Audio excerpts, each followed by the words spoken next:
can make that noise in flight and on the ground, stationary. And when you see the throat moves in and out when they do it, brilliant. If you want to see curlew, one of the best places is the North York Moors. But for how much longer? I've watched the curlews on these moors for well over 30 years. They nest in the field around my house. I'm not a land manager, I'm not a gamekeeper. I've seen a decline, and this is one of the strongholds. It could become extinct in my lifetime. I don't want to see that. I want to see something to be done about it. John is a Curlew ambassador for Curlew Action, a conservation group created by former BBC wildlife producer Mary Colwell. She also named 21st of April World Curlew Day. The day is definitely attributed to Mary Colwell. So she's a broadcaster. She raised a lot of awareness about the plight of curlew a few years ago by doing a walk from Ireland and then all the way through England, stopping off at key places for curlew to highlight the decline that they're in and the need for us all to take action. She unearthed a story of a 7th century abbot called St Beno. He was off the Welsh coast at sea and for whatever reason dropped his prayer book over into the water, and a curlew came down, plucked it from the water and took it down to the shore, and he was reunited with his book. And he was so pleased and grateful to the curlew that he blessed it with protection, and that's why the nests are so difficult to find. The 21st of April is the feast of St Beno and is slap in the middle of the time when birds choose their nests and are by then usually sitting on their eggs. Winter time, down to the coast, I can leave it till the last minute almost, pop in, take up the territory, lay the eggs, and here, presto, should get chicks. Curlews always returned back to the place where they were born, so we're seeing our curlews coming back each year. Sometimes, not always, the amount that leaves come back, but the fact that they're coming back to where they were born shows that they've survived here. One of the reasons that they've survived is it's the habitat is right for them currently, and there is the right level of predator control, because they're so vulnerable once they start to nest on the ground. You know, a stoat, a rat, a fox, even a hedgehog will take their eggs. There's huge amounts of loss of chicks and fledglings to things like fox, crow, but also to things which are difficult to control and we have to manage around, like badger. So that is, and certainly in the UK, that's felt to be the most pressing immediate threat. According to John, the birds carry out commando-style tactics to avoid nest detection.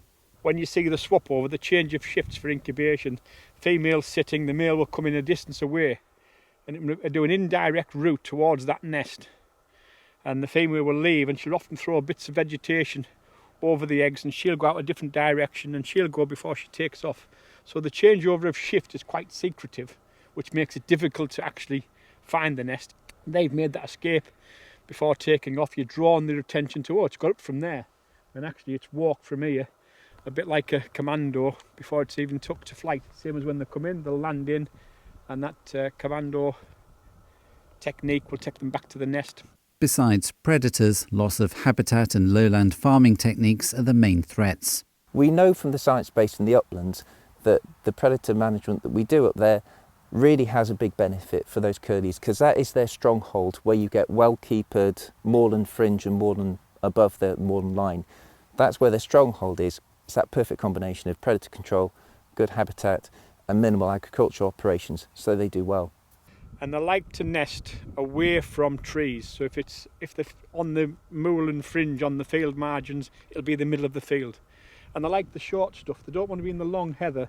They want to be on recently burned parts of the mosaic, and that's so they can see the predators coming. If you want to see how not to create a habitat for curlew, then take a look at the RSPB's reserve at Lake Vyrnwy in Wales. When the charity took over in 1984, it boasted large numbers of breeding curlew. Now there are none, a sad fact emphasised by the RSPB's list of attractions at the visitor centre. With no muirburn or predator control, there was nothing to attract curlew. Despite the £3.3 million of National Lottery money the charity poured into the project. As it's World Curlew Day, the UK is not the only place involved, with conservation projects covering continents, which is where BASC positions itself. Our role often is being that sort of translator between what we do on the ground as shooters, what I do on the ground as a shooter, and then what the conservation plans are at the various levels.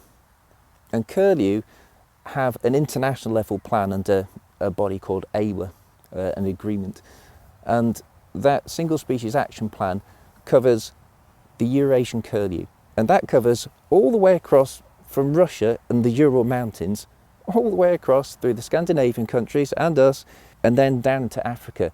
That's a massive area to have a conservation plan. So we have that international plan, then we have a UK structure, and then we have country level structures as well. And BASC are engaged with all those plans at various levels through the various connections we have. As this chart shows, Britain's curlew population is significant when put in context of the global effort, especially since grouse moors do most of the conservation work. On a local level, though, it's up to individuals to spread the curlew's message, to counter misleading information peddled by the anti-grouse shooting lobby, like Chris Packham's Wild Justice Group and others who want to shut down shoots for good. We're probably overly sensitive sometimes as a shooting community for people who sow that narrative that moorlands are this desert with just grouse in. Most people, I don't feel, believe that, but certainly educating people at all levels is important. If you look at the science base, it's known not to be true.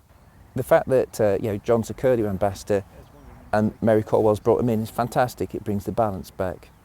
And the initiatives that he does, and I think at Castle Estate as well, they do as well with curlew safaris and educating people. These are the sorts of things which really make a difference for people going, well, I've heard that, but I don't believe it. People have been drummed in by the gurus of conservation saying there's nothing on them moors but grouse. And that makes people think they can come up here and they can let the dog off and wander all over. That disturbs the rare species like the curlew, the golden plover, the lapwings. It's not a barren desert just for grouse. The biodiversity that you find upon here is very important. It's important internationally. It's probably more important than a tropical rainforest, and we need to look after that. If the bodies which require driven grouse moors to be banned and the practices be banned, it'll have a detrimental effect on the curlew and the golden plover and all the ground nesting birds. There's nobody else doing what we do.